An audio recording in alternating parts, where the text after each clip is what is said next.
नमस्कार दोस्तों, short tricks master में आपका स्वागत है। आज लक्षद्वीप के बारे में चर्चा करेंगे। देखते हैं लक्षद्वीप का इतिहास। लक्षद्वीप का प्रारंभिक इतिहास किंवदंतियों पर आधारित है। किंवदंतियाँ होती हैं कहानी। किंवदंतियों का कहना है कि छोटी बस्तियाँ जैसे अमीनी है, कवरत्ती है, एंड्रोट है, कल्पनी है, इन द्वीपों से शुरुआत हुई थी, लेकिन बाद में अगाटी, किलातन, चेटलाट, कदमत आदि अन्य द्वीप पर ये लोग चले गए। चेरमन पेरूमल की यह किंवदंती नहीं है, हालांकि पुष्टि ये की गई है। अमीनी सेंट यूबोदुल्ला आर के एंड्रॉइड पहुंचे थे, जहां उन्हें इसी तरह के विरोध का सामना करना पड़ा था, लेकिन अंत में परिवर्तन में वो सफल हुए और वहाँ के लोगों ने इस्लाम लोग एवं अन्य द्वीपों में चला गया, सफलतापूर्वक इस्लाम का प्रचार किया और एंड्रोट लौट गया। जहां वह मर गया था वहीं उसको दफनाया गया और सेंट ओबाइदुल्ला की कब्र आज एक वहां पर पवित्र स्थान के रूप में है। फिर पुर्तगालियों का आगमन होता है। ये समुद्र के किनारे एक महत्वपूर्ण स्थान बनाया इन्होंने। वहां पर कई के लिए लूट के वर्षों की शुरुआत की, पुर्तगालियों ने लूटपाट की है जहाज़ों में। तो वहाँ पर क्या है कि एक कांटा कॉयर की मांग बहुत थी, तो पुर्तगालियों ने द्वीप जहाज़ों को लूटने का काम शुरू कर दिया और 16वीं शताब्दी शुरुआती समय में उन्होंने जबरन अनेकों कॉयर की खरीद के लिए उतारा, लेकिन ऐसा कहा जाता है कि लोगों ने सभी आक्रमणकारियों को जहर से मार दिया। पुर्तगाली का आक्रमण समाप्त हो गया। आगे पूरे द्वीप को इस्लाम में रूपांतरित करने के बाद भी कुछ वर्षों से चिरक्कलक के हिंदू राजा के हाथों में प्रभुत्ता बनी रही। चिरक्कलक राजा के हाथों से द्वीप का प्रशासन 16वीं शताब्दी के मध्य में कनानौर में अरक्कल के मुस्लिम के घर में चला गया। वहाँ का फिर अरक्कल एक शासन दमनकारी और असहनीय था, इसलिए 1783 में कुछ समय से अमीनी के कुछ आदमियों के साहस उठाया और मंगलौर में टीपू सुल्तान चले गए। उन्होंने अमीनी समूह के प्रशासन का अधिकार संभालने का अनुरोध किया। उस समय टीपू सुल्तान जो है वो अरकेल के बेबी के साथ अनुकूल शर्तों पर राजी हुए। फिर विचार विमर्श के बाद द्वीप को सौंप दिया गया। इस प्रकार द्वीप के परिखंड को विभाजित किया गया, क्योंकि 5 टीपू सुल्तान के शासन के अधीन आए और जो शेष थे वो अरक्कल घर के तहत जारी रहा। सन 1799 में श्रीरंगपट्टम की लड़ाई के बाद द्वीप ब्रिटिश ईस्ट इंडिया कंपनी के कब्जा कर लिया और मैंगलोर से प्रशासित करते थे। फिर 1847 में आंध्र के द्वीप पर एक गंभीर तूफान और चिरक्कल के राजा के नुकसान के आकलन के बाद ये राहत के वितरण के लिए द्वीप जाने का फैसला किया कि अब हम द्वीप पर जाएंगे। ईस्ट इंडिया कंपनी के एक अधिकारी सर विलियम रॉबिन्सन थे उस समय। उनके साथ जाने के लिए इन्होंने स्वेच्छा से जारी की। तो एंड्रोट तक पहुंचने पर राजा को लोगों की सभी मांगों को पूरा करना फिर मुश्किल हो गया। तो सर विलियम ने राजा ऋण के रूप में मदद की पेशकश की कि आप हमें ऋण दीजिए, और फिर यह स्वीकार कर लिया गया। यह व्यवस्था लगभग 4 साल तक जारी रहा। फिर उन्होंने जब ब्याज बढ़ाना स्टार्ट कर दिया तो अंग्रेजों ने राजा को उनसे लौटाने के लिए कहा कि आप लौटा दीजिए। अब देखिए, ये हमारा प्यारा भारत है और यहाँ पर लक्षद्वीप है। आगे देखते हैं वहाँ की ये लक्षद्वीप का प्यारा सा सीन। वनस्पति और वहाँ पर पशु वर्ग किस प्रकार के थे। तो द्वीपों के वनस्पति में केला है, वाजा है, कोलेकेसिया है, चेम्बू है, ड्रमस्टिक है और आपका मोरार ककेई, ये वहाँ की लैंग्वेज में है कुछ। तो रोटी फलो, चक्का या जंगली बादाम भी है जो बड़े पैमाने पर शामिल हैं। कन्नी, पुत्रा, चाबोक और चेरानी कुछ छोटे जंगली पौधों के रूप में द्वीप पर असमान उगते रहते हैं। नारियल और थेंगा लक्षद्वीप का आर्थिक महत्व का एकमात्र फसल है। इनका आर्थिक महत्व बहुत अधिक है। ये अलग अलग किस्मों में पाए जाते हैं। यहाँ पर समुद्री जो थैलासिया, हेमप्रिचिन और साइमोडोसिया आइसोतीफोलिया के रूप में जाना जाता है। ये समुद्र तटों पर पाए जाते हैं। समुद्र तट के छछले आंदोलन को ये रोकते हैं और समुद्र का समुद्री जीवन काफ़ी व्यापक है। मवेशियाँ और पोल्ट्री वहाँ पर उपलब्ध हैं। महासागर पक्षी थार थसी और करीफेटू प्रोनाउंसिएशन में थोड़ा प्रॉब्लम हो रही है।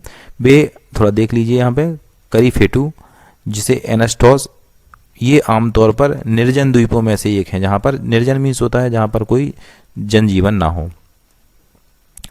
यह द्वीप एक पक्षी अभयारण्य के रूप में भी घोषित किया गया है। द्वीप के आर्थिक बिंदु को मोलस्कैन रूप में भी महत्वपूर्ण है। धनकोरी भी उथले लेगून और द्वीपों की चट्टानों में प्रचुर मात्रा में पाए जाते हैं। यहाँ पाए गए अन्य साइप्रे, साइप्रका, तलपा, साइप्रसा, मैकेलिफारा, केकड़ों में साधु केकड़ा आम है। रंगीन मूंगा मछली जैसे तोता मछली और तितली मछली और सर्जन मछली भी काफ़ी अधिक मात्रा में पाए जाते हैं। अब बात करते हैं यहाँ की संस्कृति की, कल्चर कैसा है। तो कोलकली और परिचकली लक्षद्वीप की दो प्रमुख लोक कला रूप हैं। ये मिनिकॉय को छोड़कर संस्कृति परिवेश के एक अभिन्न अंग है, जहाँ लावा सबसे प्रचलित नृत्य है और कुछ लोक नृत्यों में उत्तर पूर्वी भारत में उन लोगों के साथ एक साम्य स्थापित किया है। विवाह के लिए ओपाना एक आम विशेषता है। एक गाना एक प्रमुख गायक द्वारा गाया जाता है, उसके बाद महिलाओं का समूह गाता है। पिकनिक्स मिनिकॉय में एक सामान्य अवकाश गतिविधि है। ये क्रम में सर्वाधिक व्यापक रूप से मनाया जाने वाला त्यौहार स्वतंत्रता दिवस है, गणतंत्र दिवस है, मीलाद उल नबी है, ईद उल फितर है, बकरीद है और मुहर्रम है। बकरीद है, मुहर्रम है, ये मनाए जाते हैं। देखिए, अब देखते हैं मैप ऑफ लक्षद्वीप। लक्षद्वीप का मैप है। यहाँ से मिनिकॉय की दूरी 300 किलोमीटर है, कवारत्ती की दूरी 404 किलोमीटर है, कालपेनी यहाँ पर स्थित है 287 किलोमीटर है, एनरॉट, एमिनी, अगती, बनग्राम, बिट्रा, चेटला और क्लिटन, ये सब जो है 500 किलोमीटर के इर्द गिर्द ही हैं। ये पूरा 500 किलोमीटर से ज़्यादा नहीं है भारत से, अलग अलग दूरियां हैं। तो ये देखिए आप केरल से बहुत ज़्यादा पास में है, अरेबियन सी में स्थित है और आसानी से यहाँ पर ये टूरिस्ट प्लेस के रूप में विकसित हो सकता है। प्रशासनिक सेटअप की बात करें तो प्रशासनिक सेटअप में संपूर्ण संघ जो है राज्य क्षेत्र लक्षद्वीप को एक जिला माना जाता है, यानी कि डिस्ट्रिक्ट के रूप में। पहले जिला जो है 4 तहसीलों में विभाजित किया था, लेकिन वर्तमान में 10 उपमंडलियाँ हैं और उनमें विभागीय अधिकारी है। यह 8 द्वीपों में है। प्रशासनिक सचिवालय को मार्च सन 1974 को कोकीझोड़ से कवड़ती तक स्थानांतरित कर दिया गया है। सन 1972 में इसमें एक नया कार्यकाल बनाया गया। हालांकि विभागीय कार्यालय अलग से काम कर रहे हैं।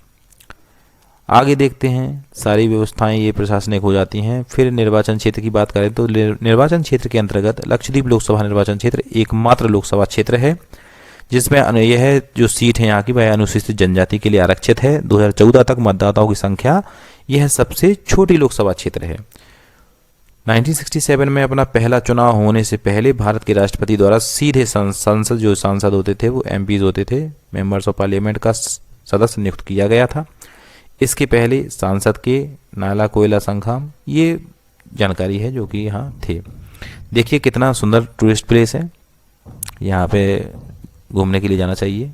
आजकल आप देख रहे होंगे आप लक्षद्वीप कितना प्रसिद्धि की ओर जा रहा है जब से मालदीव से विवाद सामने आया है।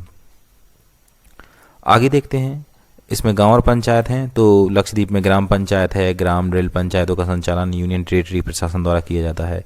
इसकी वार्षिक बजट की तैयारी और स्वयं के विकास की योजनाओं के लिए ये जिम्मेदार होते हैं। वार्षिक बजट और ग्राम पंचायत और जिला पंचायत की विकास योजना को जिला पंचायत बैठक में ओम और जिला पंचायत की सिफारिश के साथ प्रस्तुत किया जाता है।